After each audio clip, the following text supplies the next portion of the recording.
కొంతకాలంగా సినిమా ప్రారంభోత్సవ సమయంలోనే విడుదల తేదీని కూడా ప్రకటించేస్తున్నారు హీరోలు, దర్శకులు. అంత పర్ఫెక్ట్ గా ఉంటే అనుకున్న తేదీకి సినిమాను విడుదల చేయడం పెద్ద కష్టమేం కాదు. తాజాగా పవన్ కళ్యాణ్, యంగ్ టైగర్ ఎన్టీఆర్, నితిన్ లు ఓ డేట్ ను ఫిక్స్ చేసేశారు. అదే ఆగస్టు 11.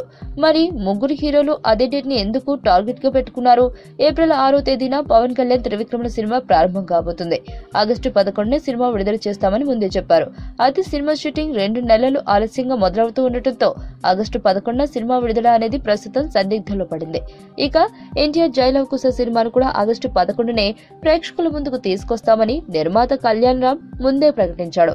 ఫిబ్రవరిలోనే సినిమా షూటింగ్ ప్రారంభమైనా ఇప్పటికీ పనులు మాత్రం ప్రారంభం కాలేదు. ఇక 3 భిన్నమైన పాత్రలో ఎన్టీఆర్ కనిపిస్తున్న నేపథ్యంలో విజువల్ ఎఫెక్ట్స్ కు కూడా ప్రాధాన్యం ఉంది. ఈ నేపథ్యంలో ఆ తేదీ సినిమాను విడుదల ఎంతవరకు సాధ్యమనేది ప్రశ్నార్థకమే. ఇక నితిన్ లై సినిమా ఉగాది కానుకగా లై ఫస్ట్ లుక్ పోస్టర్ విడుదలైంది. అను రాఘపూడి దర్శకత్వంలో తెరకెక్కుతున్న ఈ సినిమాను ఆగస్టు 11నే విడుదల చేస్తున్నట్లు నితిన్ కూడా ప్రకటించాడు. మరి ఈ ముగ్గురు హీరోలు అదే డేట్ పై ఎందుకంత కాన్సన్ట్రేట్ చేస్తున్నట్లు అంటే ఆ డేట్ కు ప్రత్యేకత అంటూ ఏమీ లేదు.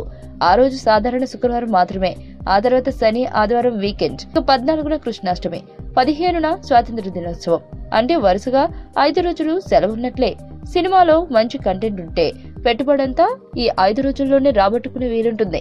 అంటే సినిమా సేఫ్ జోన్ లోకి వచ్చేసినట్లే. అందుకే ఆ డేట్ పై హీరోలు, డైరెక్టర్లు మక్కువ పెంచుకున్నారు. మరి ఆ డేట్ ని రిలీజ్ చేసి ఏ హీరో ఎలాంటి ఫలితాన్ని రాబడతాడో చూద్దాం. సుబ్బు, నీకు తెలుసా, నాకు ఎర్లీ మార్నింగ్ ఒక కల వచ్చింది. నువ్వు నన్ను జ్యువెలరీ షాప్కి తీసుకెళ్ళి వడ్డానం కొనిచ్చావంట. ఏ టైంకి? గుర్తులేదు సుబ్బు, 5 అనుకుంటా. అదే మరి 5కి మీ బాబు వచ్చి బిల్లు కట్టినట్టు నాకు కాల్ వచ్చింది.